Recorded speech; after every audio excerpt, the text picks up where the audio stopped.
You're listening to Thursday Night AMP on the Angry Marks Podcast Network.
Welcome to the Thursday Night AngryMarks.com Pro Wrestling and Mixed Martial Arts Podcast. My name is Stevie J. Let me introduce everybody we've got on the line tonight because we've got a packed show and 2 pay-per-views to talk about, plus a whole lot of news involving Roman Reigns. So, first, the great, wonderful, and talented Abby. Good evening, everybody. How are you doing, Abby? I'm doing okay. How about you? Not too bad. I'm pretty happy that we got the show rolling. We've had a couple of tries at getting this going, but it seems like we're all here now. Good. Yeah, that's the appropriate reaction. Just, I'm done with it. Good, let's get it going. So without further ado, let me introduce everybody else. Jason, the great Sudoku. I'm not a good guy. I'm not a bad guy. I'm the suspended guy.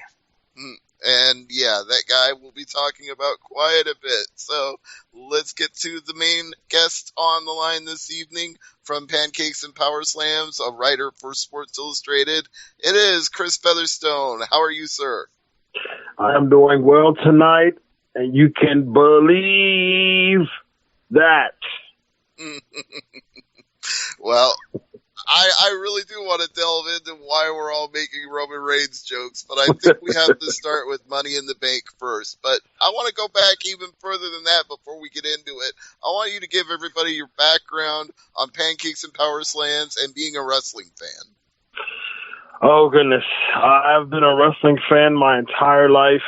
I grew up watching NWA and WWE as well. In the mid-'80s, early to mid-'80s, and just been watching it ever since. Decided to take my love of wrestling a writing career. So I've been doing that for about 6 or so years now. And was at Bleacher Report for a little over 3 years.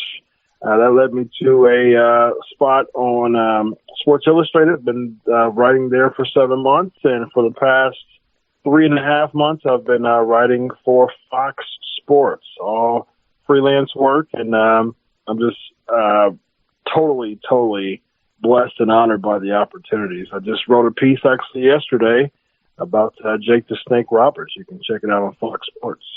Yes, absolutely. You just sent that to me, and it was a great piece. I thoroughly enjoyed reading it. So my apologies for getting to mention Fox Sports as one of your gigs, but there are many places you can find Chris on the interwebs, not the least of which is all the ones you mentioned and the great Pancakes and Power Slam show, which you had me on as a guest a few weeks ago.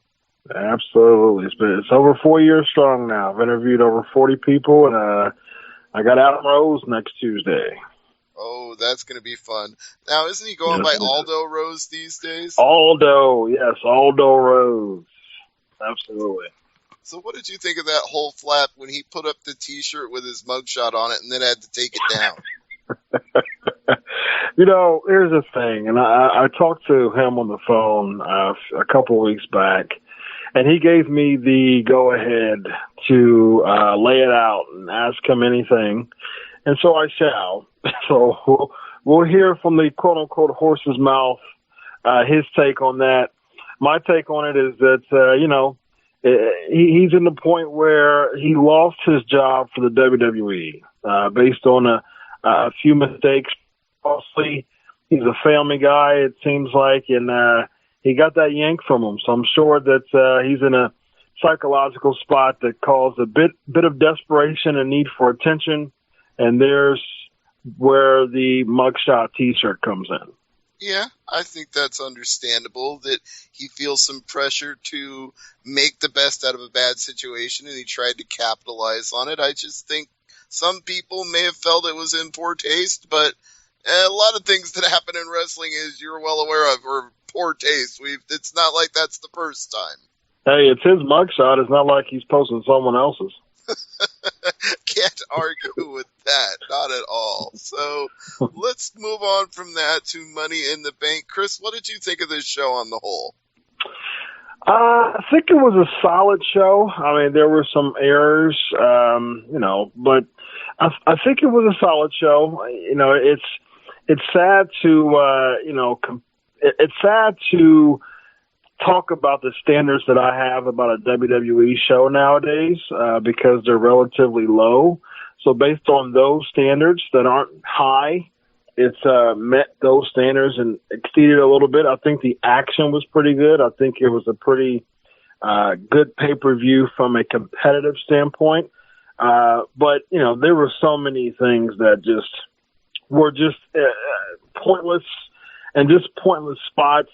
I mean, Corbin Ziggler, man, if I have to endure that match one more time, I'm going to fly to Cleveland. I'm from Ohio. I don't know if Dolph Ziggler still lives in Cleveland, but I will drive to Cleveland myself, and I will body slam Dolph Ziggler about 3 times. And I can't endure it anymore. And the Natalya turn, I mean, there were reports that Becky was the person who was supposed to do it originally. That's ridiculous, because it further depletes you from strong baby faces for the women's division. I mean, just creative knee-jerk booking that we've seen for years that hasn't had any, very few to very, very, very few really monumental or important payoffs.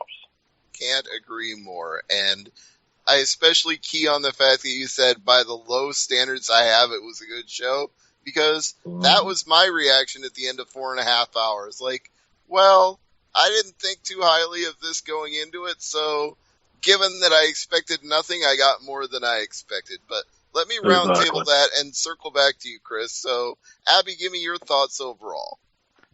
It was an okay show. I mean, it wasn't great. It wasn't bad. I was kind of surprised at the end that they went with Ambrose, but then again, I kind of called that in a roundabout way. I don't know. The women's match, Dana Brooke should not be on the main roster. They need to send her back down to NXT or Siberia, Antarctica. Let her go out and play with penguins for a little while. I don't care. But she is not ready for prime time. What they're going to do with Natty, I don't know. Make it something decent. At least Sasha came back on Monday night. Maybe we can get rid of some of this stuff. I don't know what they're doing. I mean, I don't see any long-term booking plans anywhere, and that kind of bugs me, especially going into SummerSlam in a couple of months. You would think they'd have laid the seeds, for some long-term stuff, but we're not seeing it. Well, not to mention the WWE draft on July 19th. They got to get their ducks in a row before that. Yeah, and so far all them little quackers are just running around, willy-nilly. All right, Jason, quickly, give me your thoughts on the show as a whole.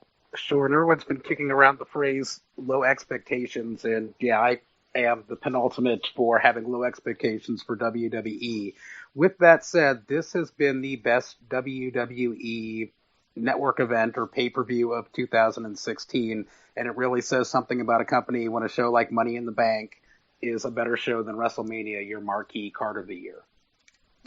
I don't know, because I'm still unable to tell. I haven't gone back and watched it on the network, and I was only there live, so I can't say if this was better than WrestleMania or not. But live, it was a good experience. I just can't compare right now. But again, low expectations, Money in the Bank, especially with that finale, that exceeded my expectations. Although, Jason, you tried to give me credit for correctly predicting that. All I predicted was that out of all the possible winners of the Money in the Bank ladder match, Dean Ambrose was the only one who had anything going with a storyline that could lead to a three-way with the Shield. And so, by proxy, I was right, but I wasn't directly saying it. Not quite. And after Ambrose had won Money in the Bank, you were kind of teasing the idea, is he going to cash it in as a three-way match, a Shield three-way match for the title? But yeah, of course he did it in a more traditional way, waited for the match to be over, and then cashed in his Money in the Bank briefcase. Yes, and for those who've lived under a rock for the last week and haven't seen it, it went like this. Reigns lost the title to Rollins, and then Rollins lost the title to Ambrose. So in the matter of about 5 minutes, all three members of the Shield were the World Heavyweight Champions. So, Chris, were you surprised by this? I was not. I actually predicted Ambrose to win the Money in the Bank, and I actually felt that was going to happen. I actually tweeted right before Ambrose came out. I kind of have the Kane version 2 feeling that they were going to do the same day cash in when Rollins won, because he's just, based on his injury and just, he's still amazing in the ring, but you can tell that physically he looked a little pudgier. So he just is not in the shape to, endure the house shows and everything yet. So when I saw that, I said, okay, actually I tweeted, come on Ambrose. And seconds later, he actually came out. So it didn't surprise me. I think the Ambrose Asylum kind of teased it a bit. And I think that it was about time for a Shield triple threat. I agree, but it also seemed to be a tip of the hand that they were going that way with him cashing it in the same night when the pay-per-view ran 40 minutes past the top of the hour. Were you surprised Money in the Bank went that long? I was initially, but here's the thing. You have that was a stacked deck night as far as sports. It's funny because it was Father's Day, and fathers and husbands and galore, are known to be, Sunday afternoon, Sunday evening sports. And that's exactly what happened. I'm an Indian fan. We got the Indians. And then, of course, we have the NBA Finals. So it seems like they try to do as much as they could to compete with the finals, because you would have had you probably did have so many people go away from Money in the Bank and concentrate on the finals, especially since it was a nail biter toward the end. So the overrun didn't. I was shocked, but I wasn't. I was shocked because they decided to do the overrun, but I wasn't necessarily surprised from a competitive standpoint. Yeah. Well, they announced last week they had told cable companies that going forward, pay-per-views are going to go past the 11 o'clock hour. Exactly. So I don't think any of us were really surprised when it went over. Right. True, but I think specifically in this case it was to combat what Chris is talking about, because I won't lie, when it was tied 89-89 and Rusev was in the ring, I was like, I'm sorry, Titus O'Neil, I'm a fan of yours personally, but I got bigger fish to fry right now, because who knows who's going to win Game 7. So I watched that till it was over, and then I switched back at the end. I'm guilty of that, too. I saw on my Twitter feed that it was getting close, and it was getting tied up, and to be honest, Rusev and Titus O'Neil were just boring me to death. So I was like, yeah, let me switch the channel. Let me put on the NBA Finals. I'm not even that big of a basketball fan, but it was more exciting. I actually had the NBA Finals on my big screen and Money in the Bank on my laptop, so I had that luxury thing going. I flipped it around the other way. I had Money in the Bank on my TV, and I had my smartphone on the Watch ESPN app. So I just muted the sound on the television, turned up the sound on my phone. Like, this is more important right now. I'll make it on to this. Exactly. Yep. Came back just in time to see Rusev cut a promo on Titus O'Neil's kids and say, see your father? He's a loser. Happy Father's Day. Yikes. Well, that's one of the things I like about Rusev, though, is that he plays that heel shtick all the way up to 10. He cranks that volume to 11. Oh, yeah, definitely. I kind of think it was a rib, though. I kind of think it was a rib on Titus. I think it was twofold. I think it was a rib on Titus for the arm, because sometimes Vince can get a bit petty. And so, I think it was one of the last nail in the coffin as far as ribbing Titus for it. And then, I had David Hero. I don't know if y'all know who that is. But I had him from Pro Wrestling Report, very notable indie promoter. I had him as the guest host on my show this week. And he and I were talking about another factor, which was Titus's contract expiring. And he just, typical traditional losing on the way out. So that could be a factor as well. I still think that even if Vince was ribbing him or getting even or any way that you want to split that hair, I still think he likes the good PR that he gets for Titus O'Neil doing all the charity work and being Father of the Year. So I'd be really stunned if they let his contract lapse without re-signing him. Well, you heard about Batista, though. You heard, Batista kind of nudged him and was kind of, talking to him about not renewing it after everything in February. So, he's good friends with Batista. So, that might be, it might be the case. It might be a very feasible option that he won't renew, and Vince knows that. Yeah, that is a possibility, and Batista definitely put the bug in his ear. But if I'm WWE and I got this brand split, and they seem to be in a talent acquisition mode right now because they don't feel they have enough people to fill 2 rosters, I would hang on to Titus O'Neil because that's a guy you're going to need to shore up those rosters. Absolutely, I agree. All right, well, let's talk about some of the other matches. We've obviously given away the fact that Dean Ambrose won the Money in the Bank ladder match, but what did you think of that match as a whole, Chris? I think it was decent. I didn't think it was bad. It made sense for Ambrose to win, but I'm a Jericho guy. The spots were really sick. I really enjoyed the spots. The Michinoku driver on the side of the ladder, that was ridiculously just sick. And I think that each of them really held their own. I think it was, the 6 held their own. It would have been interesting if it was a 7th. Reports were talking about Kalisto, which would have been a horrible idea.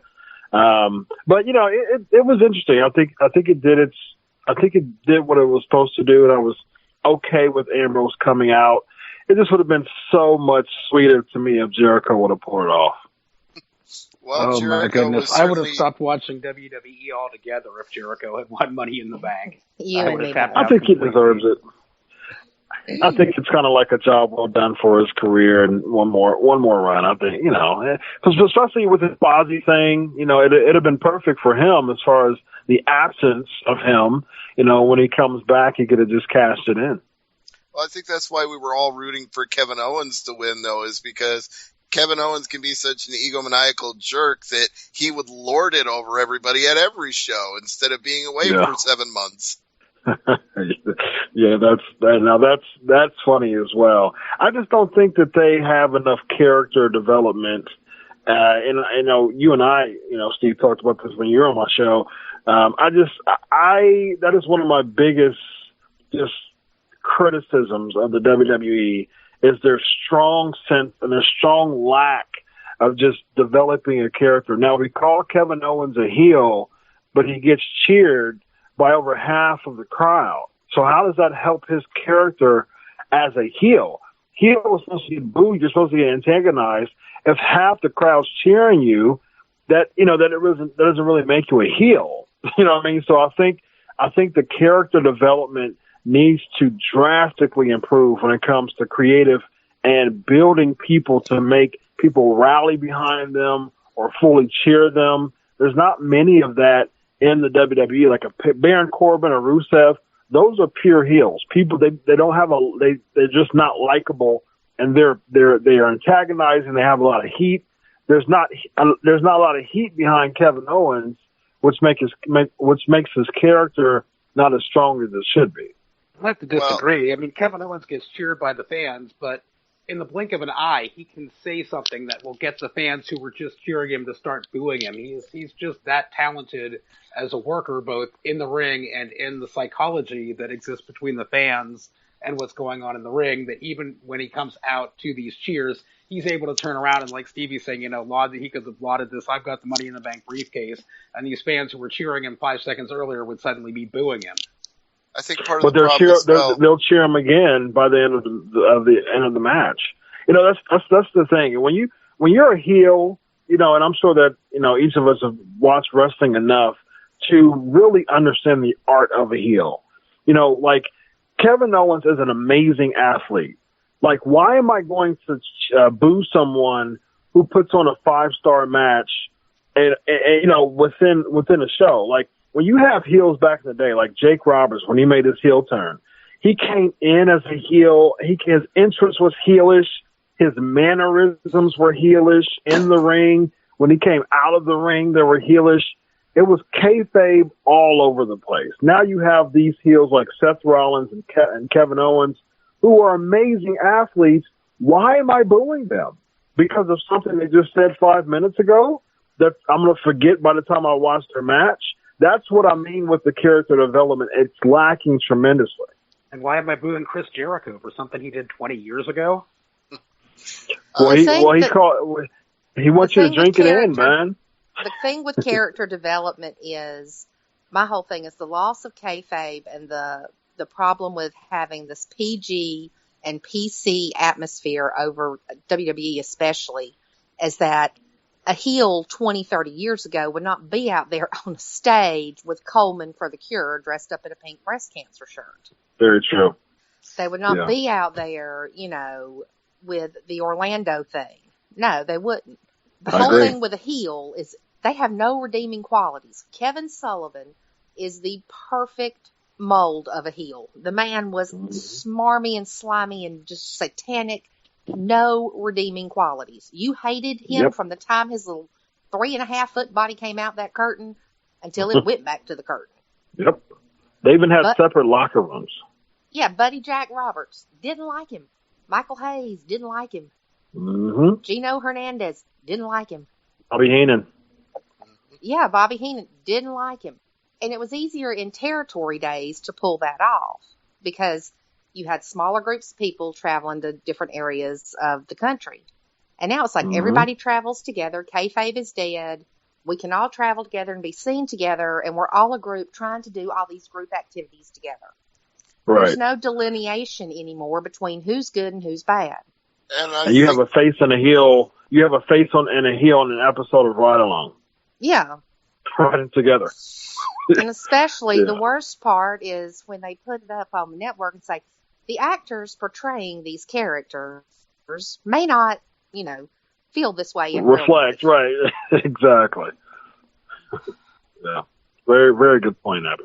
I think one other thing that we've danced around and not directly said at this point is that WWE has slowly but surely whittled away their fan base to the most hardcore of wrestling fans who will stick with them through 10 to 12 hours of programming every single week that's live.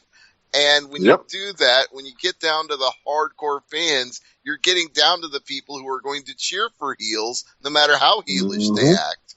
Absolutely. Because we're cheering for the wrestlers. Exactly. We're cheering for Not what the they actors. do in the ring. Yeah. Not the actors. I mean, and that's and again that's my issue. I mean, you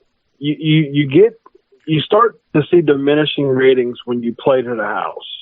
As you can't play to the house when it comes to booking events creatively for the most part. I mean, Daniel Bryan, I would say, probably was an exception because he was so infectious. But you can't play to the house. I mean, you have to play to the casuals. A lot of time when you put these, booking, when you create these matches and these pay-per-views, when you keep playing to the house, you're going to ruin someone's character because, like you said, a lot of the hardcore fans, they have that ECW, mindset. They like cheering the antagonists.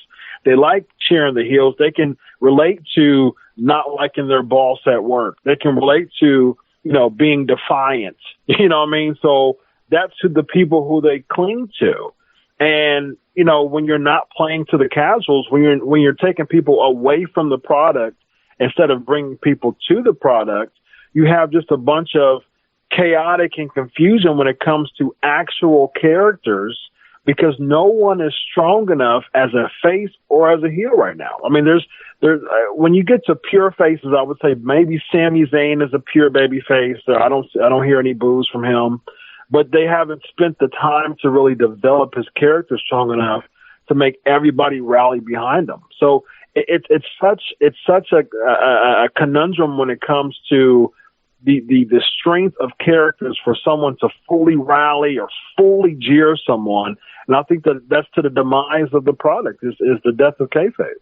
I think you also have to have a grassroots approach to it too. You were talking about you can't book for the house. You can't really book against the house either. You really have to start with that fan base that you have. If you look at what they were doing with Roman Reigns, and despite what the fans were doing, Roman Reigns was supposed to be this baby face. The fans were booing him. Ratings on the TV show were going down every week. They still kept pushing Roman Reigns as a face. It wasn't working. It was bombing. It was falling flat. But WWE was so determined to book against the house and book against the wishes of this group of fans that it did hurt them in the ratings. And thankfully he's been suspended and doesn't have a title anymore. But yeah, going into this pay-per-view, I thought he was going to hold on to this title forever, and it would just be more and more and more misery. And they had this gift horse. They were looking in the mouth of this heel, and they're like, no, he's not going to be a heel. We don't want him to be a heel. And you kind of have to acknowledge that too. Well, let's go ahead and talk about the Roman Reigns issue. I want to go over these results real quickly just to get them out of the way, since this conversation is going in a different direction than breaking down this entire pay-per-view. So, for the record, Golden Truth beat Breezango, the Lucha Dragons beat the Dudleys, the New Day won the 4-way, Corbin beat Ziggler, and we never need to see the two of them in a ring together ever again. I'm telling you, I'm heading to Cleveland. Yeah, you're going to body slam Dolph Ziggler if you have to see this match again. I don't blame you. I am. Charlotte Dana Brooke beat Natalya and Becky Lynch. Apollo Crews beat Sheamus. AJ Styles beat Cena, and we've talked about the rest. So, Monday night, they seem to be setting up a 3-way for WWE Battleground, and then Tuesday afternoon, the world changed as we knew it. So, with that, I go to Chris. What did you think when you heard Roman Reigns was suspended for 30 days? It wasn't a surprise, actually, because I know some stories, and I'm not as good as Meltzer, but I know a lot of people in the wrestling world from the relationships that I've built over my podcast to know some things, and it didn't necessarily surprise me when I heard about it. So yeah, I mean, but it was adequately timed, and I think it. It was one of those things, and I think Meltzer even, confirmed this, that, they knew. I mean, they knew heading to the Money in the Bank pay-per-view because, Roman Reigns was, he was penciled in to have a long title reign. There was reports, many reports of that before before WrestleMania for him to have a long title reign. So I think that the very fact that it was only 2.5 months show that they pulled an audible in some ways. There's some reports saying that Roman Reigns, his numbers on the Raw house shows was basically a little bit more, but unsatisfactory. They weren't satisfied with his Raw house show numbers compared to Dean Ambrose leading the SmackDown house show numbers and it being just a little lower. So they, that seemed, that was something that was thrown out there, but, I didn't think it was that, so it didn't surprise me at all, to be honest with you. But it was perfectly timed. I think it was one of those things that they had to drop the belt off Raymond because of the violation. But the thing is, he'll be back before Battleground. So, I mean, this will be a 30-day suspension, and we'll forget about it by the time Battleground comes. Right. They're lucking out in this case because the pay-per-view was 5 weeks away from Money in the Bank. So suspended on Tuesday means he can be back in 33 days, and the suspension's only 30 days. So he gets to return right in time for Battleground. It may not seem like a punishment at all, but I will say they definitely knew something was up this weekend because the odds had Roman Reigns as the favorite to retain up until right before the pay-per-view, and then they flipped to Seth Rollins getting to be the big favorite and Roman Reigns actually being the underdog. So they knew, they had to know, because the smart money was coming in. The people who have sources, who know people were all betting on Seth. Yep. So, Abby, I think that's a great point. Go ahead, Chris. No, I was gonna say I think that's a great. I was just saying I think that's a great point that you make. I think that and it's still one of those things with Roman Reigns, though. I like Roman Reigns. I do. I think people just want to put themselves over when you say you can't wrestle chance. I think that's a horrible sign of trolling. I mean, he's put on 4.5 star matches within the past year. But I think that I don't think it's no fault of his own. I think creative is sabotaging his character. I think that he's a natural heel. And just like The Rock, when he had that heel turn, when he became face again, that's when everybody started to rally behind him. And I was, for a while I was saying, keep Roman Reigns face, keep him face. It worked at the end of last year when he was shooting at Sheamus. But I think now it's one of those times that you just need to go ahead and turn him. So that go around again when he becomes face, that's when people will rally behind him. Well, they're almost going to have to turn him heel when he comes back from this suspension, because he's going to be booed going against Dean Ambrose and Seth Rollins anyway. So you might as well go with it at that point. Abby, what did you think about the suspension? I want to know what it was for. We know what it's not for. It's not for weed, because that's only a fine. So he had to blow something that was a little bit more serious, or some kind of supplement or pill that he didn't disclose. There was a rumor floating about that he just refused to take a test. So I don't know if that had anything to do with it.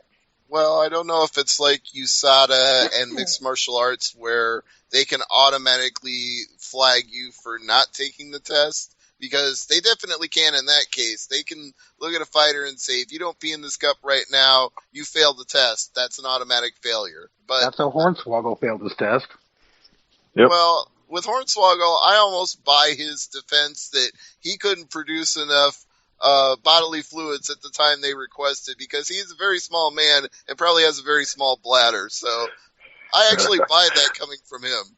Yeah. I buy it too. It's just kind of splitting hairs on did he refuse to do it? He just couldn't. He didn't produce a test one way or the other. That's kind of what I was getting at.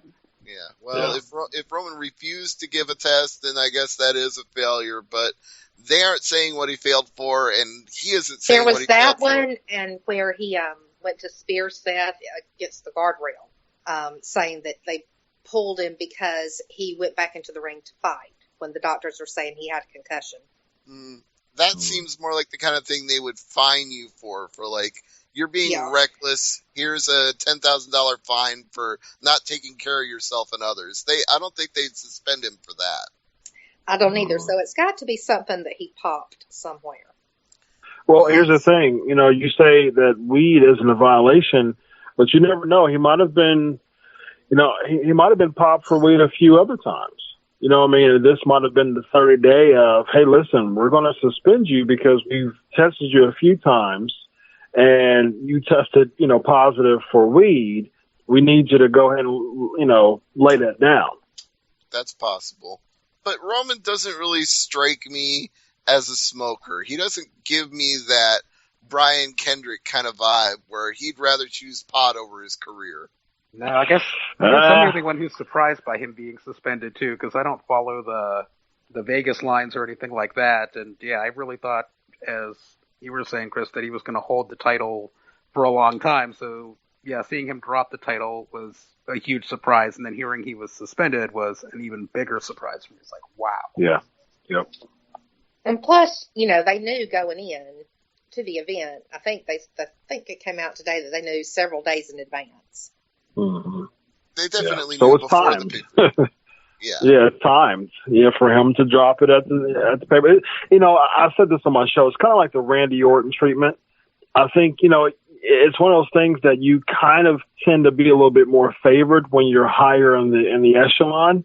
I think if this was like a Titus O'Neil, or a Zack Ryder or something like that, it probably would have been an immediate suspension.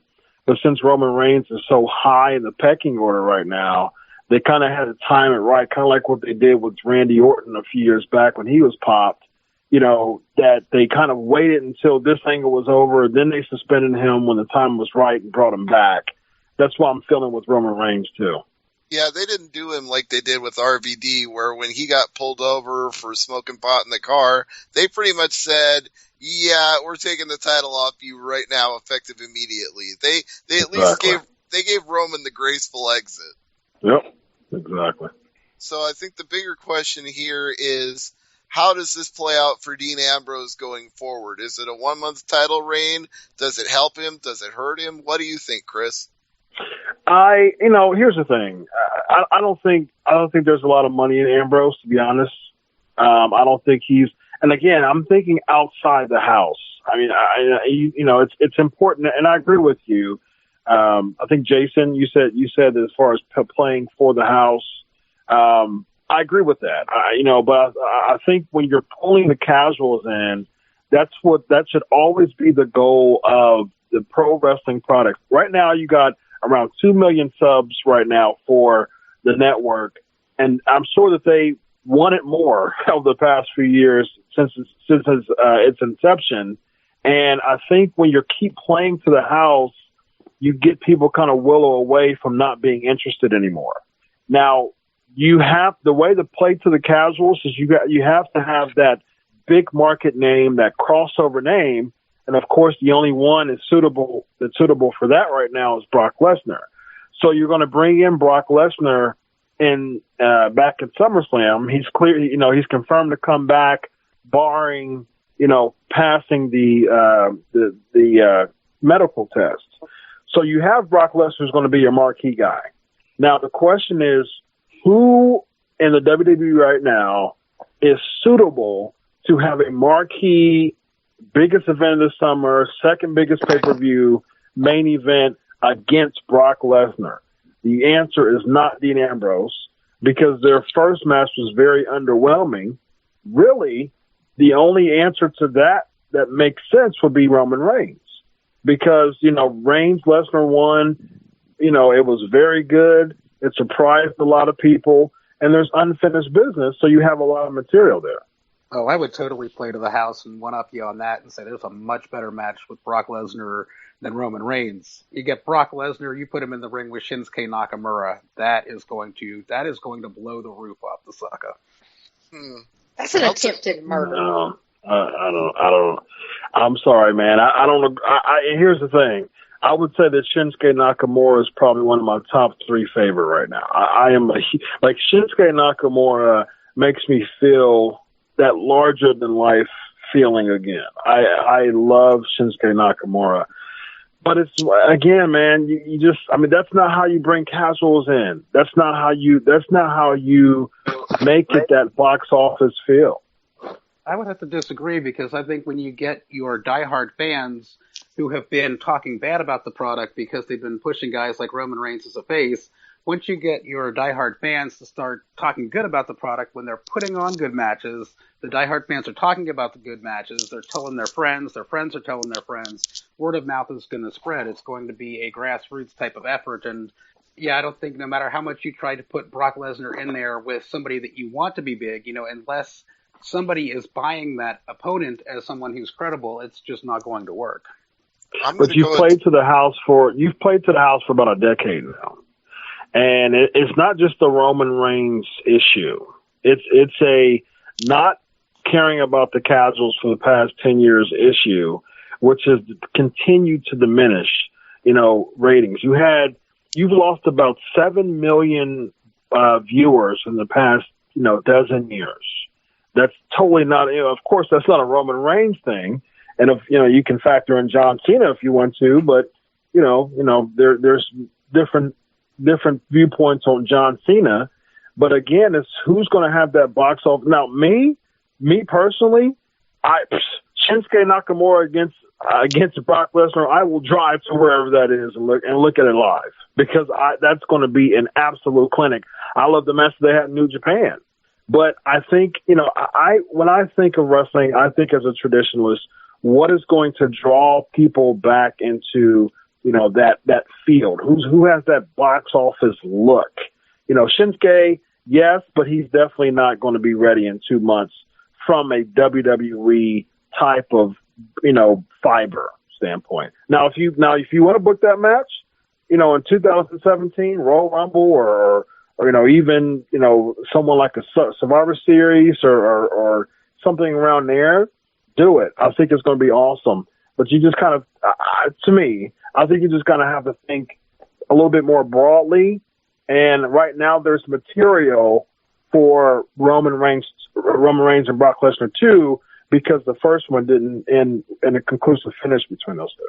See, that's why I would actually book Seth Rollins to win the title in the three-way and then do Reigns. I mean, he can do whatever he wants after that point.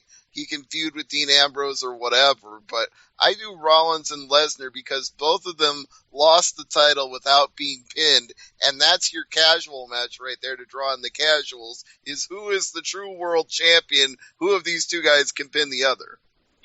You talking about Rollins? Yeah, absolutely. But Rollins and Lesnar both lost without being pinned.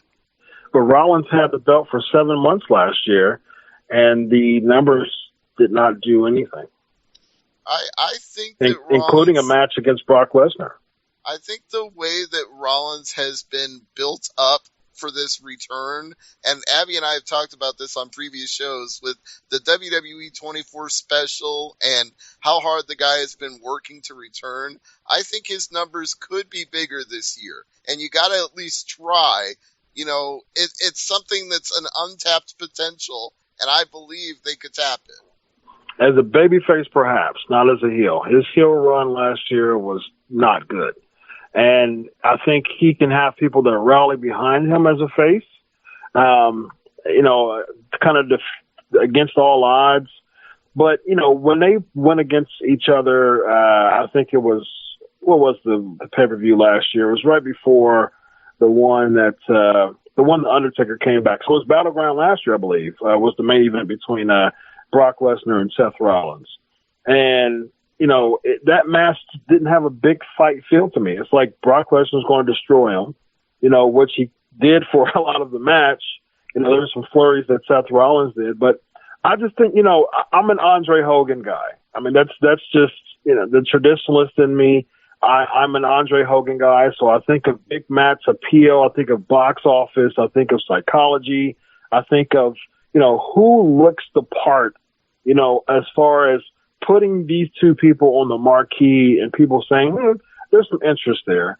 I think Roman Reigns and Brock Lesnar does, but the fan, the wrestling mark in me would love to see all of the match. I would love to see Lesnar Owens and Lesnar Rollins and especially Lesnar Nakamura. But, I care about the product. I care about WWE enough. I care about wrestling in general enough, to bring more people to the product. And I think that, we play to the house so much that like I said, we've lost about 7 million viewers over the past, 10 to 12 years, and something needs to change. Well, on that, we definitely 100% agree. Even if we book differently, we agree on that much that it needs to change, it needs to get better, and we need to find a way to get some of the fans back they lost. So absolutely. I think that's a good note for us to wrap it up on, Chris. So why don't we go ahead and get some cheap plugs before you get out of here tonight? Again, Pancakes and Power Slams. We got some awesome interviews coming up. We got Adam Rose, Chris Masters, Robbie E. We got Winter or Katie Burchell, Cameron. I just confirmed with Cameron. The Fake Sting. We got just a bunch of interviews coming up. I'm all booked up until September, actually. So, blogtalkradio.com/pancakes and power slams. You can find me there Tuesdays at 11 p.m. Eastern time. And of course, you can read my material on Fox Sports and Sports Illustrated. Absolutely. Be sure to check out all of those things and follow Chris on Twitter at Crave Wrestling. He's a great guy and a good friend of mine, and I appreciate you coming on the show tonight. Thank you, Chris. Steve, it was a pleasure. I appreciate it. No problem. We'll do it again soon. Take care and have a great night. You as well. All right. That was Chris Featherstone from Pancakes Power Slam, Sports Illustrated, and Fox Sports right here on Thursday Night AMP. Our pleasure to have him on the air. And now we move to our second segment of the program, the After Hours segment, where we're going to go from PG to PG-13 or maybe even TVMA, because we're going to talk about New Japan Dominion, and you got to be a little bit crazy to have stayed up from 2 in the morning on to watch that entire show, or 3 a.m. for Abby and Jason. Yeah, I didn't get up early enough to catch the pre-show match. I missed that, but it was a lot of fun having all four of us there. You and Kev and Abby and me just all there, live tweeting, chatting in Facebook, and yeah, you can't really be PG when you're talking about an event that involved just excessive amounts of choking and bleeding from the mouth. Violence. I would call this show violence. That's what kept me out for 4 hours until like 6 or 7 in the morning, was just nonstop violence. But it was glorious, beautiful violence. And this really exceeded my expectations. I had really low expectations going into this because Dominion was so amazing in 2015. I didn't think anything could live up to it. And afterwards, I'm thinking to myself, you just got to remind yourself, Jason, that Dominion is not your average New Japan card. It's a card that is like Wrestle Kingdom, where anything can happen, and it did at this one. Like I said, I did miss that first match, the farewell match for Jay White before he does his excursion. What can you tell us about that, Abby? It was a pretty good match. Juice and Jay and David faced off against Nakanishi, Tenzan, and Kojima. It was a nice little send-off. Of course, the Young Lions lost. But Jay, at the end of the match, stood there and thanked everybody in the crowd, and, all of them stayed in the ring. So, hugging and bowing and, respectfulness. It was very nice. It was something you don't see a lot, except in Japan. In fact, yeah, that honor and that appreciation, and it'll be interesting to see how he gets repackaged in ROH. I hope they don't do too much to him, because I'd hate to have to go up there and, have a come to Jesus talk with some of these people. Let him keep the mohawk, please. And don't change the character at all, really, because this is something I said just the other day to a friend of mine in Texas about AJ Styles and WWE. I said the best thing they've done is not change his look. The fact that he still looks like he stepped out of a New Japan main event, even though he's on the WWE roster, makes him that much more special. I think the fact that AJ was able to come in and pretty much be himself is a testament to his ballsiness.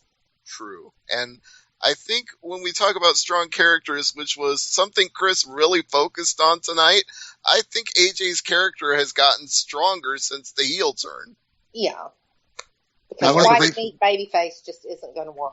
No, and the cocky, arrogant, New Japan style AJ Styles is the one that I love. And to bring this full circle, I marked out for the fact in the main event they showed previous IWGP heavyweight champions on the video screen, and AJ Styles' face was the last one to flash on the screen. I'm like, you know what? In any other promotion, they would not acknowledge somebody else's top star, but New Japan, they do things differently, and I love them for it. Uh-huh. And I'd like to bring this full circle, too, where we were talking about, where Abby was mentioning, how kayfabe is eroding and dead, and there's, not really a clear distinction between heels and faces, and that's one of the reasons that I enjoy watching New Japan, because that line is so blurred. We have the G1 Climax coming up at the end of this month, and when you watch the G1 Climax, a guy who gets cheered one day can get booed the next day, depending on who his opponent is or just what he's doing in the ring, and that's kind of how wrestling has evolved, and that's a style that I like, and that's another reason that I enjoy watching New Japan. And in Japan, the wrestling crowds are different in different cities. In Osaka, they might like somebody. In Tokyo, they might hate him. Indeed, yeah. And Naito wanted Osaka here for Dominion to boo him, but we'll get right to the action. We had Captain fucking New Japan, Yoshitatsu Togi Makabe, taking on the newest member of Bullet Club, Hangman Page with R sleeves, Yujiro Takahashi, and Bad Luck Fale. What'd you think of the debut of Hangman Page? That gimmick got a little old by the end of the evening, but I appreciated that they were putting it over strong. They weren't just calling him Hangman Page. They actually gave him a rope with a noose at the end and had him hang people with it and choke them out as the timekeeper rang the bell repeatedly trying to get him to stop. So at least they played the character up to the hilt. Yeah, quite literally made him a hangman, and before the match even started, Paige got the noose around Yoshitatsu's neck and was choking him out with it, and I was like, yes, please, kill him. Oh, wait, I shouldn't say that out loud. Well, yeah, and that's a double heelish thing for him to do, considering Yoshitatsu broke his neck. So that was extra points for me for him to put the noose around it and remind us this guy had a broken neck.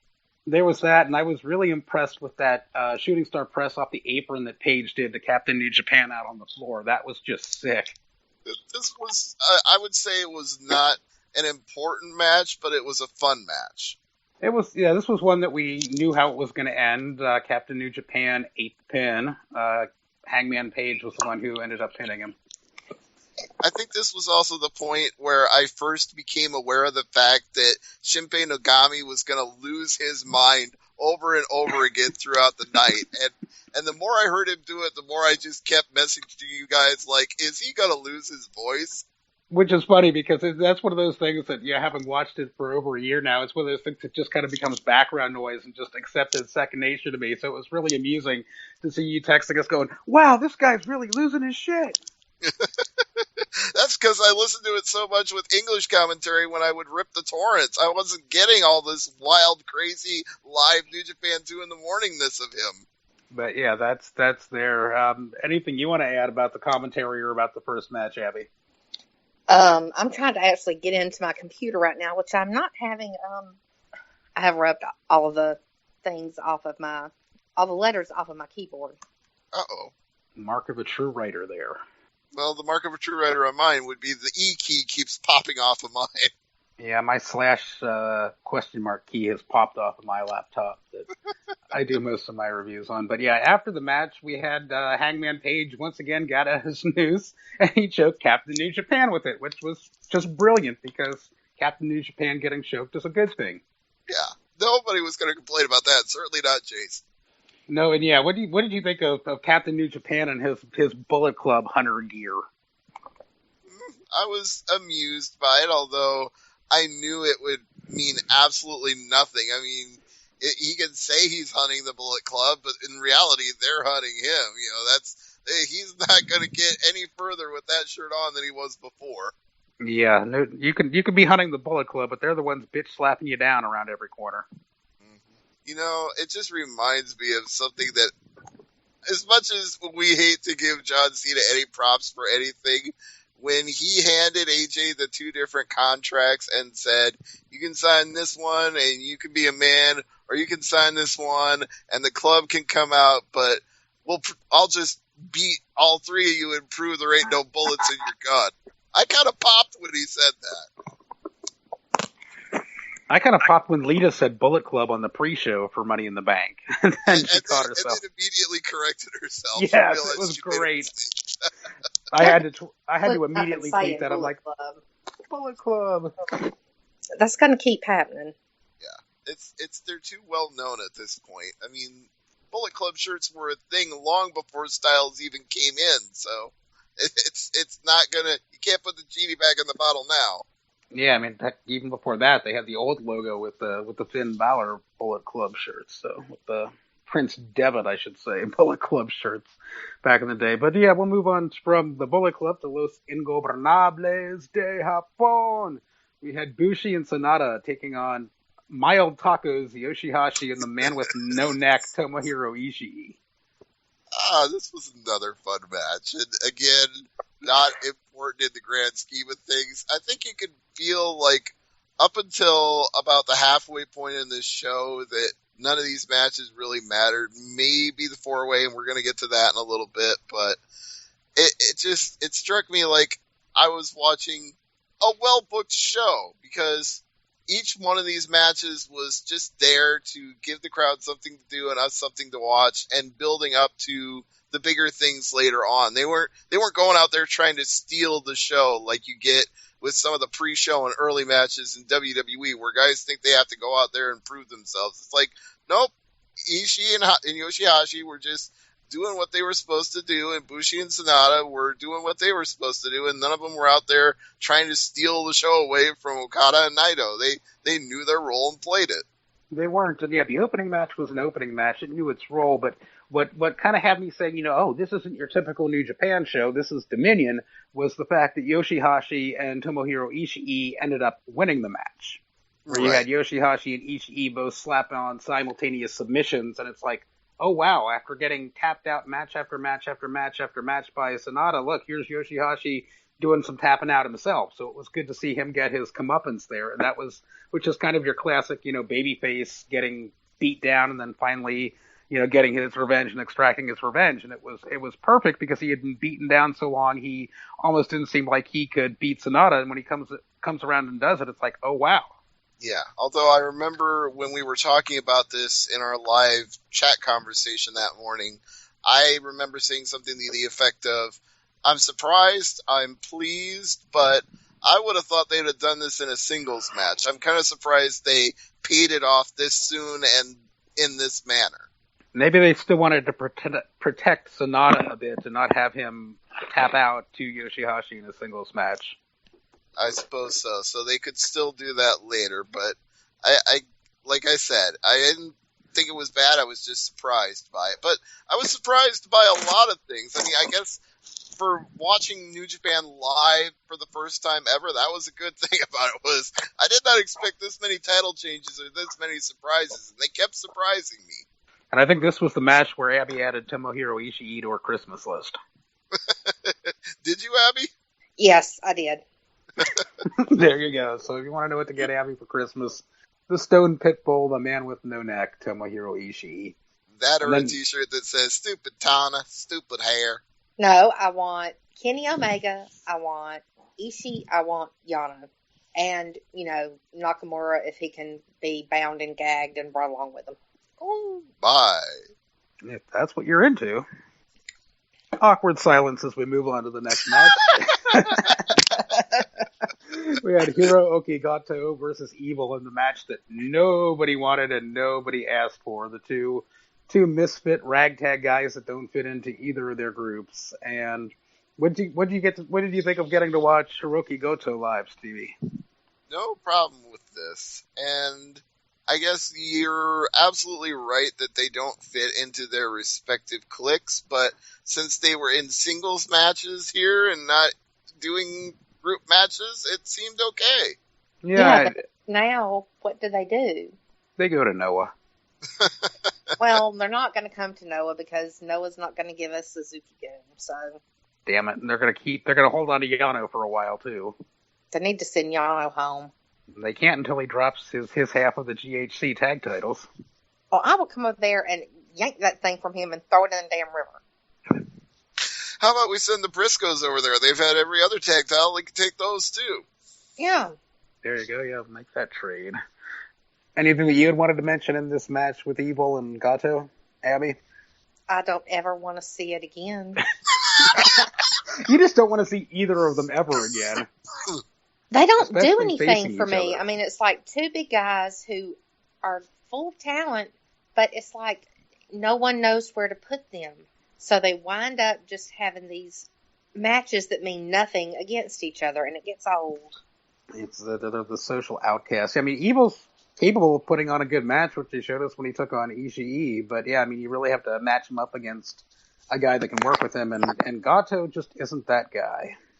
You know what I did like that nobody is going to pop for other than me? What's that? Getting to see Evil use the laser fingers in his entrance.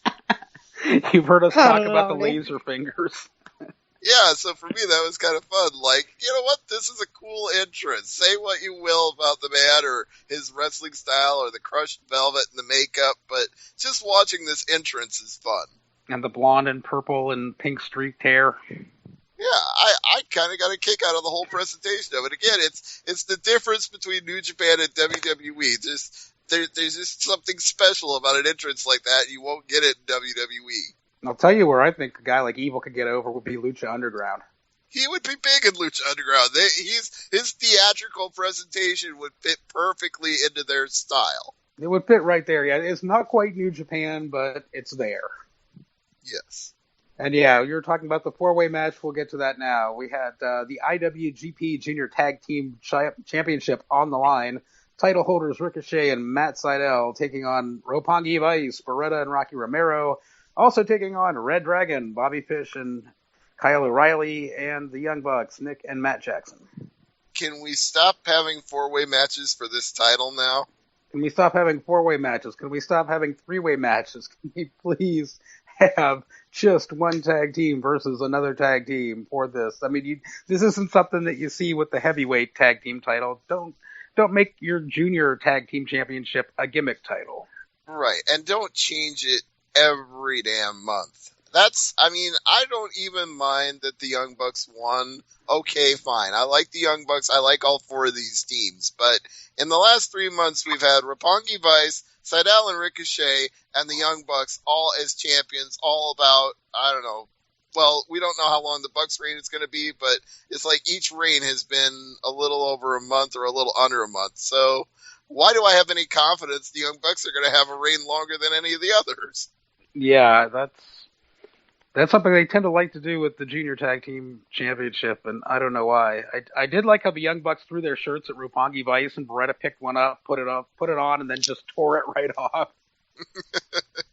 That was pretty cool. And I did think that the elimination style was at least useful in this particular setting. Like, I wasn't happy about Sydal and Ricochet not being able to retain the titles, but at least when it got down to the last two teams, it built up to that point. It got to a climax, I would say. Like, okay, everybody else has been eliminated. Now we got these four guys left. Let's watch them tear the house up. And I really liked how Red Dragon showed emotion and just showed how pissed off they were once they got eliminated by coming back into the ring. And was it the Young Bucks that they gave Chasing the Dragon to? Yeah, I think it was. And then Tiger Hattori finally managed to order them out of the ring and send them to the back. But they were pissed at getting eliminated. Yeah, and that almost seemed to be a little slice of WWE to me. Like in the Royal Rumble when somebody gets eliminated and comes back under the ropes and eliminates somebody else, just like, screw you, I might be eliminated, but you're getting out of here too. I'm mad and I'm going to make a point about it. Yeah, they're kind of testing that WWE type feel with stuff like that, and with the ladder match that we'll get to later. But it wasn't the clusterfuck that I thought it was going to be, but it wasn't really anything to write home about either. The Young Bucks win the match with the Meltzer driver. Abby's being very quiet over there. Anything you want to say about your Young Bucks? No, this was just one of those flippy, floppy, dippy dudes that just, it kind of surprised me that two teams actually did get out rather quickly, and we were left with the Bucks and with Sydal and Ricochet, and I didn't expect the Bucks to pull it out. And hopefully Vader was asleep at the time. Yeah, that was one of my first tweets, was please let Vader sleep during this thing. Yeah, to do that. But yeah, it's just like, yeah, I did want to see Roppongi Vice win, and they were the first team eliminated, so it's like, and it's like, yeah. Okay.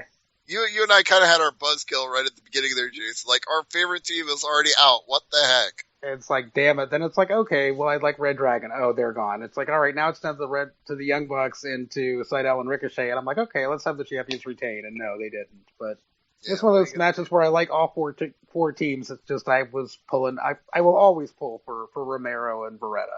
Same here. So, didn't get what I wanted, but I still got a good match. So how are you really going to complain too much?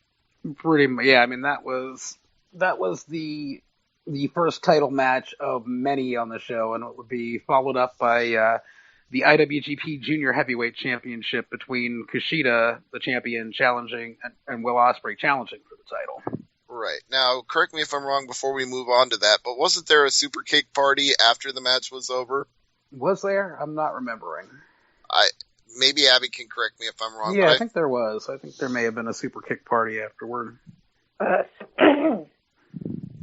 super kick party after the match? Yeah. After the four-way match. Yeah, there was a small one. That's what I thought. I always mark out for the super kick party. That's just me. Yeah, it's another one of those things you just kind of take for granted with the Young Bucks. It's like, okay, you've seen one, you've seen them all. Except for that one in Ring of Honor where they super kicked their dad. Yeah, that one was a little bit over the top. Like, that one was over the top even for the Young Bucks and even for Super Kick parties. All right, so we did already hint at this. Kushida and Will Ospreay. I was watching for him to be working cautiously or working like he was hurt or do something other than his normal acrobatic match, and I didn't see that. I felt like he was going out there balls to the wall in this. He was going full force. He did that, to quote the other Jeff Farmer, not the fake Sting, but yeah, Ospreay, he did that no handspring into the ropes, that rebounding attack that's just phenomenal. He hit that Sasuke special dive over the top rope onto Kushida. He hit a Phoenix splash on Kushida. He pulled out all the stops in this match, and he didn't end up winning, but damn did he look like Will Ospreay in the process. And it's a good thing he didn't win. Yeah, it's probably a good thing if he's as injured as all the reports say. And ever since we talked about it on last week's show, I've only seen more reports that sound even worse. I saw one that said he's had 7 concussions in the last 4 years. Yep, and a torn meniscus and sciatic nerve problems, and he's 23 years old. Now, see, I mentioned the torn meniscus on the New Japan YouTube video. They put up all the VTRs, all the intro videos for all of the big matches. And I mentioned the torn meniscus, and people on New Japan's own YouTube channel were like, I didn't know that. I didn't know he was hurt. I'm like, dude, there's about 1,000 ways this guy is hurt. They keep it quiet over there. It's that whole tradition and respect thing. Yeah. But that's actually the kind of the funny thing is when you go on the New Japan videos, about half of the people commenting are commenting in Japanese and half are commenting in English. So it shows you the crossover appeal they have right now. Indeed, because I will disagree with our previous guest in saying that WWE has been playing to the house for the last 10 years. No, they've just been giving us shit for the last 10 years. And that's why a lot of us have become refugees and gone over to New Japan, because New Japan is playing to the house. They are giving the fans what they want to see, and that's why I pay my 999 yen every month. Well, I will say, though, I wanted to see Ospreay win. Like, this was the one title change I did want and didn't get. Now, I know there's good reasons to not do it, because he can't be booked for all these shows with all these injuries. But, damn it, after that performance, I wanted him to win. I agree. I mean, yeah, this is the Will Ospreay that we're used to seeing in New Japan, and yeah, I was pulling for him. I wanted him to win. And it was kind of a letdown that he didn't, but it's understandable. And hopefully Ospreay will take some time to rest, recuperate, and come back like he's back at 100%. Get some medical attention. Yeah, just take some time, rehab, heal up, and come back, and then whoop Kishida's ass at Wrestle Kingdom 11. Take a page out of Tanahashi's book and kind of lay low for a little while. True. I think my final thought on this match before we move on is, if I had to pick 4 top matches out of this entire show, watching it all night long with you guys, this would be number 4 of those 4, and that's not disrespectful by any means at all, because we're talking starting at 4 stars and going up from there. So to say this was 4th out of 4 is by no means a slight. I will agree with you there. I would say this is probably a 4th out of 4, but it was a 4-star match, and there were some phenomenal title matches on Dominion. So, speaking of title matches, we move on to the Gorillas of Destiny versus the Briscoes. We had, Tama Tonga and Tonga Roa versus Damn Boys, Mark Briscoe and Jay Briscoe for the IWGP Heavyweight Tag Team titles. You know, I saw a video building up to the Ring of Honor pay-per-view this weekend where Jay Briscoe was showing off his blower, something that I guess he cleans the chicken coops with in Sandy Fork, Delaware, and then all of a sudden he pulls up the carpet underneath it and, oh, what's this here? And he's got the IWGP Heavyweight Tag Team title. That's not what we're here for right now. I'm like, okay, only Jay Briscoe can get away with that. Oh, that's awesome. Yeah, I mean, this was a decent match. There was just an incredible high spot with the Gorillas of Destiny doing this doomsday blockbuster device on Jay Briscoe, or on Mark Briscoe. Jay came in to break up the count at 2. But yeah, kind of an homage paid to the Legion of Doom, the Road Warriors, Animal and Hawk, with the Briscoes winning by pinfall with the Doomsday device. Yeah, and honestly, that shocked me. Again, a lot of shocks watching it, not just because of the hour, but just because I didn't think there were going to be this many title switches in one night. I thought Dominion was like the midway point to build up to things like G1 Climax and Wrestle Kingdom 10. I didn't think they were going to blow off so many title changes in one night. Yeah, that's what I got to keep telling myself is, Dominion is not just any other New Japan card. This is kind of their SummerSlam. This is their halfway to Wrestle Kingdom 10. And in Osaka, they seem to like pulling out all the stops. I know they do, and I'm willing to admit it's that big of a card. It's just, even for a SummerSlam, they don't usually change all the titles on SummerSlam. I guess not. And yeah, the Briscoes winning the titles and celebrating was short-lived as Arsleys and Hangman Page hit the ring and started beating them down. Right. So we had some more shenanigans and more showing off. Hangman Page is the newest member of Bullet Club. Yeah, did not think I would see them come back out and mess with them boys, but they aren't scared, and they were right there. Some solidarity there. Anything you want to say on the match, Abby? I couldn't get into it. I don't know what it was. It just was one of those matches that it wasn't good. It wasn't bad. It was just kind of filler. And all four of these, well, three of the four guys are much, much, much better than filler. Yeah, it wasn't great, but the title change was quite shocking. And this is not one of the four that I was talking about. So, no. Yeah, this one comes up short compared to the rest of the matches we're going to discuss. Yeah, I'd probably give it like 2.5 or 3 stars. I wouldn't even give it 1 star. Wow. Abby's down on it. You didn't like it at all, Abby. I liked it much more than that. I didn't like it for a lot of reasons. It didn't tell a story. I want a match that's going to draw me in, and this one didn't do it. There really hadn't been any build up to it at all. It was just kind of thrown together as a match. It was just like, okay, here are the Briscoes, and they're challenging you. Right. Well, that's why the title change was so surprising, because it just didn't seem like they'd done enough to lead up to that. No, hopefully they're not going to hotshot their heavyweight tag titles like they've been doing with the junior heavyweight tag titles, but time will tell. Yeah. But then we had an amazing video package followed by an outstanding match. And I marked out from the beginning of this to the end for Maybach Blue Justice getting this emotional package showing that he is the never openweight champion and he holds it with pride, and he will continue to hold it with pride and fight no matter how old he is, because he's just that tough. You didn't need to know any Japanese to understand this story. Exactly. And I remember being in our chat and finding a picture of Yuji Nagata from WCW and sending that and saying he's come a long way from this. He's one of those guys I think has gotten better as he's gotten older, because I wouldn't have said he was anything special back then, but at 48 years old, holy shit, I love this man. And what did you think of the no-selling that went on in this match? Was that just not phenomenal or what? So much fun. So this is beautiful violence, as Abby said earlier. This is everything I love about wrestling.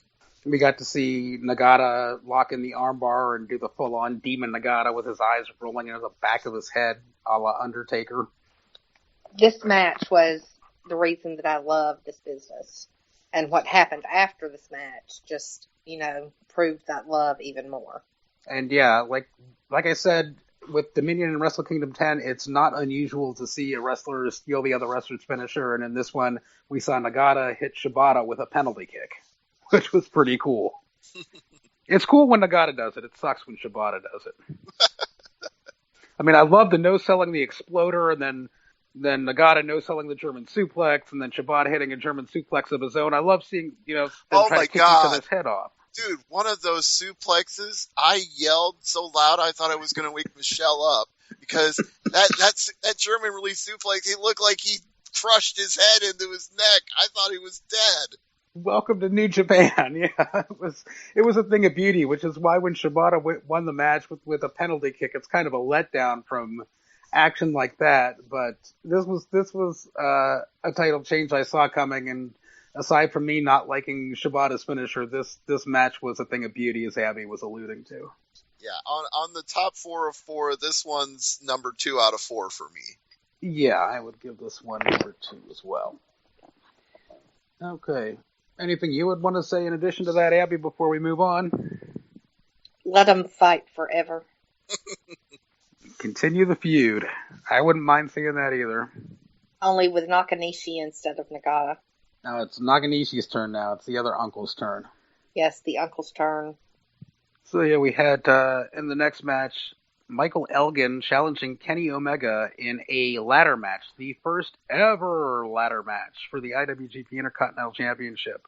And yeah, this was one of two ladder matches that happened that day. There was the Money in the Bank match at night, and there was this match at stupid o'clock. I remember one of my comments from the chat was, this has been over 30 minutes? Damn, it doesn't feel like it. It was an entertaining 30 minutes. I mean, I felt like it was long for a ladder match. I'm like, oh my God, they're still going, but it wasn't in like, and I'm bored with this match. Like, I want to change the channel. I want to watch something else. It's like, oh my God, they're still going. It's like, what have they got left in the tank? Was kind of my feeling on it.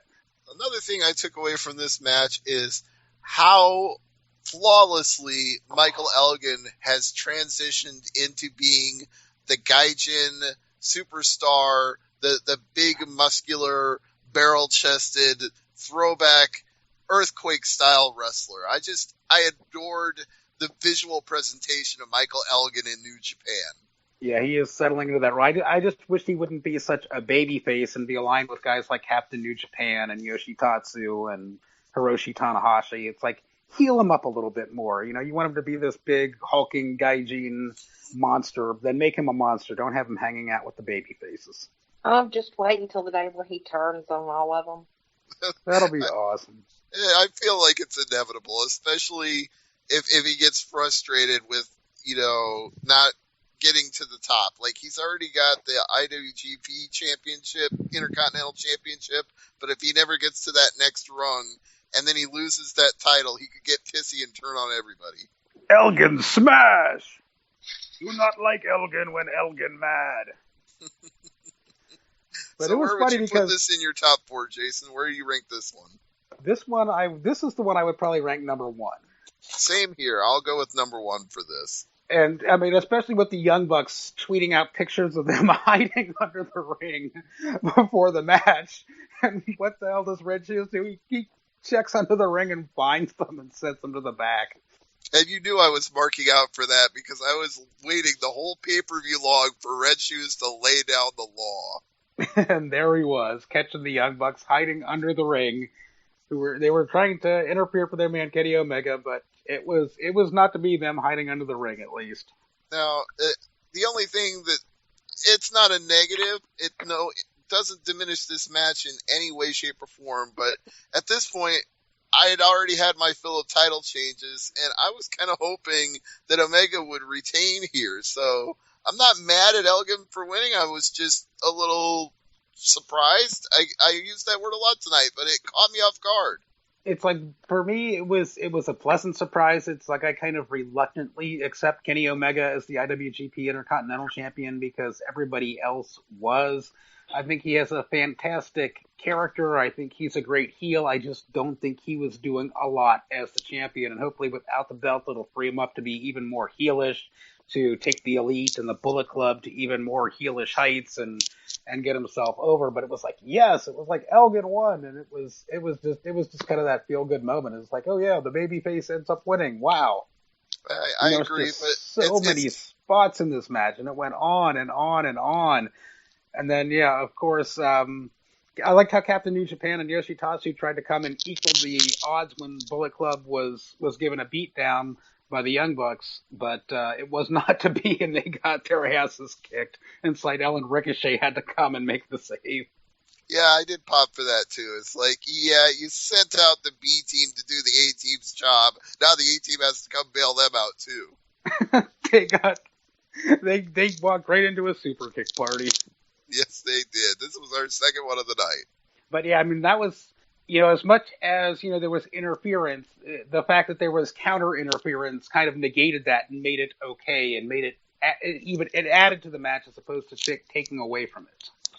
And I think as much as you guys had reservations about New Japan doing a WWE style match here, I think it worked out for the best.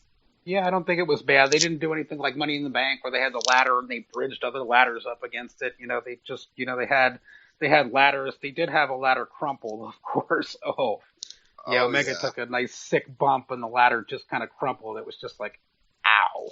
Yeah, I felt bad for him when I saw that spot. I thought, oh my, he's going to feel that one the next day. It was just like, oh, and then Omega powerbombed Elgin into a ladder that was stuck between two garbage cans, and that ladder crumpled, and it was like, oh. So there were several ladders. There was even a little mini midget Japanese ladder too. I don't know why they had a little miniature ladder, but hey, they did. They had one. Maybe they thought Hornswoggle was going to come out. Maybe he's available now that he's not under a 60-day no-compete anymore. Well, only if they go back to calling him his original name, the little bastard. Oh. What were your thoughts on the ladder match, Abby? Are you still with us, Abby? I think we lost her. Oh, no. She doesn't get to talk about all the goodness and high spots and sunset flip power bombs that was this ladder match. And then the match that I guess I would have to then by default go as my number 3 match of the night was your main event. We had Tetsuya Naito, the champion, taking on... Oh, there she is. Hey. Are you back now? It appears to be. Yay. We were talking about the ladder match. Which one? The one at New Japan? Or Yeah, we were talking about Kenny Omega versus Michael Elgin. We had just finished talking about that. What were your thoughts on the match? I think it was better than the one WWE put on. It certainly was. It told a better story. Oh, God. Just those ladders that crumpled and that little midget ladder. We were talking about the interference from the Young Bucks and how Captain New Japan and Yoshitatsu came to make the save, and they end up getting beaten down, so Seidel and Ricochet have to come out and make the save. And I thought that added to the match as opposed to taking away from it. And of course, there was the I am the table spot. Yeah. The Japanese tables that don't break, they bend. And bounce. Whoever lands on them off. Yeah, it was a match that it went a lot longer than I thought it would, but it wasn't, and I'm bored with this kind of long. It was, oh my God, they're still going. What can they possibly have left in the tank at this point kind of long? What did you think about the title switch? Did we lose Abby again? What title switch? The IWGP Intercontinental title. Yeah. I would have preferred to keep it on Omega for a while. I think they have a lot can be done with him that can't be done with Elgin. Unless you turn Elgin heel, which seems inevitable. Stevie and I were talking about that. Elgin is just smarmy, and smarmy works. Yeah, I just wish he wouldn't hang out with Yoshitatsu and Captain New Japan and Hiroshi Tanahashi and just heal it up a bit. Things need to be shaken up in New Japan these days. And well, this pay-per-view achieved that in spade. It sure did. Yeah, I mean, I thought Kenny Omega was kind of stale with the IWGP Intercontinental title.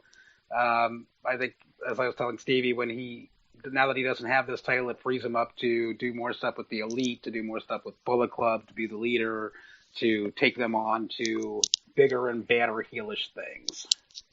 Yeah, I like him as a wrestler, his character I like as a heel. I just didn't feel he was doing much with the IC belt. Well, no, not when they were out there defending the never open weight 6-man tag matches, all the time. Oh, thank goodness we haven't seen those titles in a while. Oh, but they're still out there.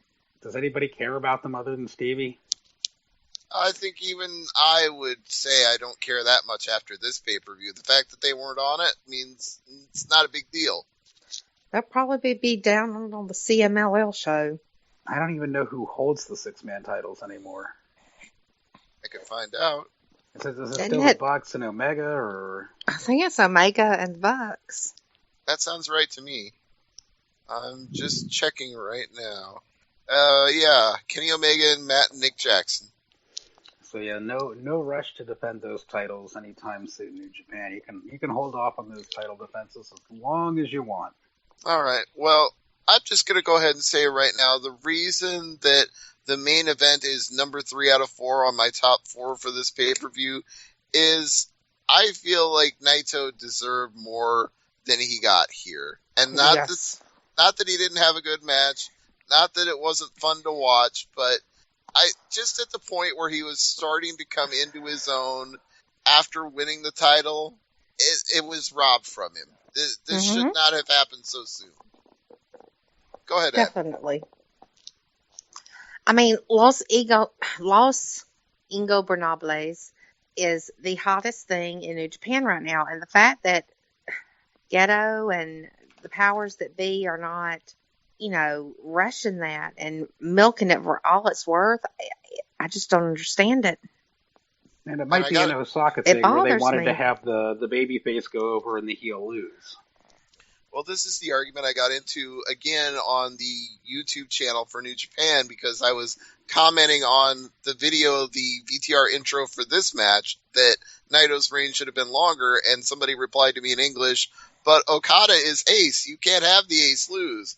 I'm like, yes, you can, because it's not like they couldn't do the blow-off to the feud at G1 or Wrestle Kingdom. They didn't have to put the title right back on him right now. It's really hard for me to look at this objectively because I really don't like Tetsuya Naito as a wrestler, and I really don't think his character works. But I understand that Los Ingobernables de Japón is hot and over, and like you're saying, some cities more so than others. Some are more traditional, some are more smarky and will cheer the heels. But in Osaka, they wanted the more traditional booking. I guess it kind of comes down to playing the house and coming down to Dominion not just being any other New Japan card. My biggest argument against it is if Okada is ace, and that's the term that was used in the New Japan YouTube commentary. If he's ace, then that's not something he's going to lose by losing to Naito. He's still ace whether he wins or not because he is a made man. His feuds with Tanahashi made him a made man. Yeah, and I think he brings instant name recognition to the IWGP Heavyweight Championship match. For as much as I wanted to ride our previous guest when he was saying things about name recognition and things, I can see what he's talking about in a scenario like this. But granted, Naito really didn't have enough time to make a name for himself and carve out his niche as a champion other than just throwing the title belt around. Yeah, you needed 2 or 3 more months to really, really establish Tetsuya Naito as a top guy. This just wasn't enough time. Yeah, it wasn't a bad match, though, I'll say that. No, everything else about this was just fine. The opening match, the ceremony of it, the entrances, the big match feel of it, the fact that it was 6 a.m. and I was getting tired as shit, but you guys were encouraging me, you were giving me energy to fight on and stay through it, and then the match was so good that gave me what I needed to stay awake and stay through it to the end. It was a very solid, very fun, very enjoyable match. And it wasn't a squash either. It wasn't Okada just squashing Naito. I mean, Naito had Okada locked in a Puma Blanca for what seemed like an eternity. There was that running drop kick that he gave Okada on the ramp that Okada later returned the favor for. But I kind of like that too with the bigger shows where they use that entrance ramp as an area to fight in. I agree. It looked good. It felt good. It made sense in the match. And I guess if there's one shining thing about my unhappiness with Naito losing is, like you said, at least it was a half-hour match and Naito didn't just drop the title that easily. He fought and clawed right till the end. He did, and he didn't. It took 2 Rainmakers to put out Naito. He kicked out of the first Rainmaker, and it took 2 Lariats and then a Rainmaker, the second one of the match, for Okada to finally go over, pin him, and win the IWGP Heavyweight Championship. One thing that I learned to appreciate while I was watching this live with both of you is Senor Lariato on Twitter. That guy has awesome gifs of all the finishes. Yeah, he's got some good ones, and Hokey, Jocay, I think he's another one that does some good gifs with the New Japan stuff, and he does some of the Lucha Libre stuff too. All right, well, that's somebody else I'll have to follow. But I realized just how popular Senor Lariato was when I heard Mike Sempervive give him a shout out on Wrestling Observer Live. I'm like, yeah, okay, everybody likes this guy's gifts. It's universal. Yeah, it's funny. Like when we were asking for a gif of Gato throwing a tantrum at the Best of the Super Juniors after losing to Finlay. That was a thing of beauty when they gift that. I remember at one point that when one of those sick ladder bumps happened and somebody just destroyed a ladder, I was like, does Senor Lariato have a gif of this? And like 30 seconds later, there it was. There it is. Oh, damn. So Okay, what did you think of Abby, this? What did you think of the ladder match compared to Money in the Bank? oh, the ladder match on this pay-per-view was much more fun, but I'm just more interested in Abby's final thoughts on the show as a whole. On Dominion, Yes. I enjoyed it. I enjoyed it from bell to bell. While I might not have agreed with a bunch of the booking decisions, I did, however, enjoy the show as a fan. I think that sums up my view as well. I wouldn't have done all of the title changes that they did, but I felt like I got all of my 999 yen just for this one show for this month. Mm-hmm. No, well, I wouldn't say I would say I enjoyed 2015's Dominion from bell to bell, like opening card to the ending match. They were all phenomenal. With this one, you start off with Captain New Japan and Hangman Page.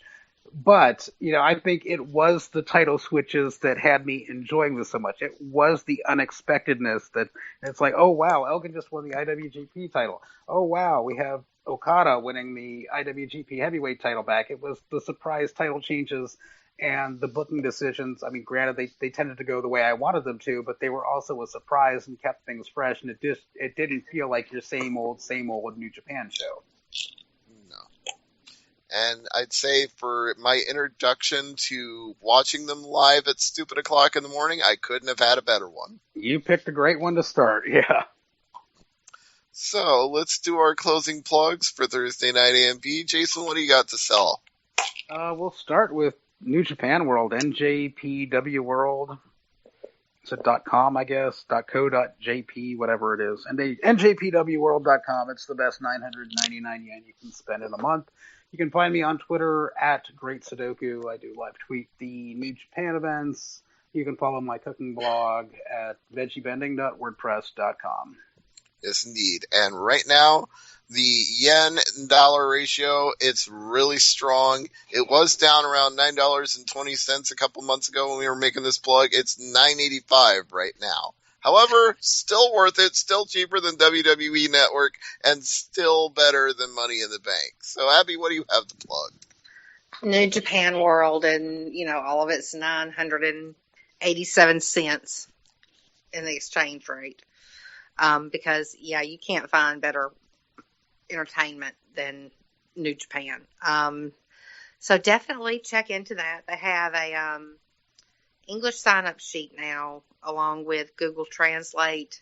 So if there's ever any problems, just hit the translate button. It kind of takes you down through the page. Where else do I want to cheap plug?